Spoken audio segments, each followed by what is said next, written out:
My name is Tim Spence. I'm a press freedom advisor at the International Press Institute in Vienna.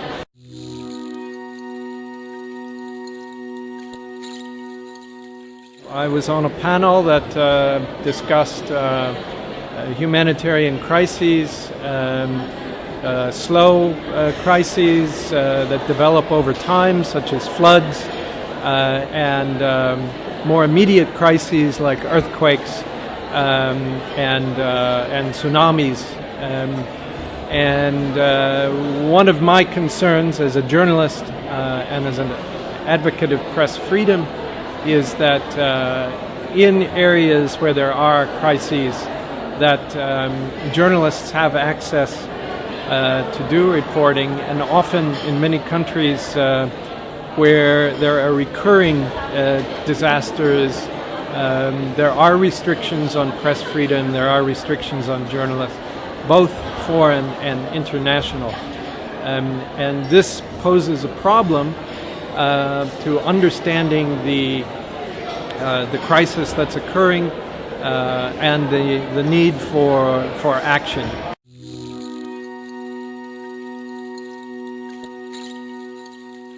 What this means is fewer reporters and camera crews are actually able to go out and cover the incidents like Brendan was talking about in Myanmar or in Bangladesh.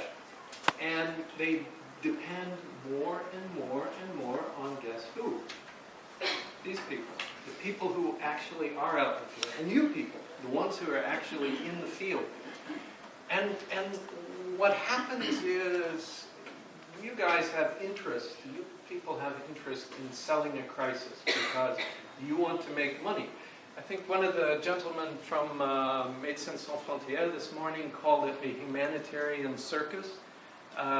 Working in some of these crisis zones, well, there's also a media circus. So your interest, you have a reporter sitting in Prague or Washington or Brussels trying to cover a disaster in Congo or Ethiopia or Bangladesh. Well, the people who are actually there have an interest to say, oh, this is terrible. We have people dying, their bodies on the street, and this does happen.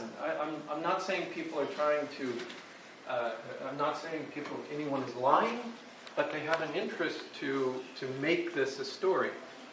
And the journalists have little choice but to write this down and write stories about how bad a crisis is. And this is fed by this 24-hour news cycle.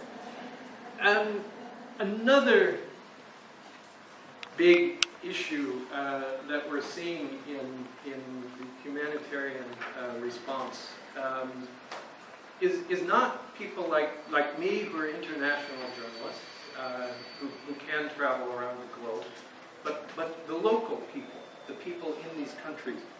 And they're facing economic issues just like I am, just like we are.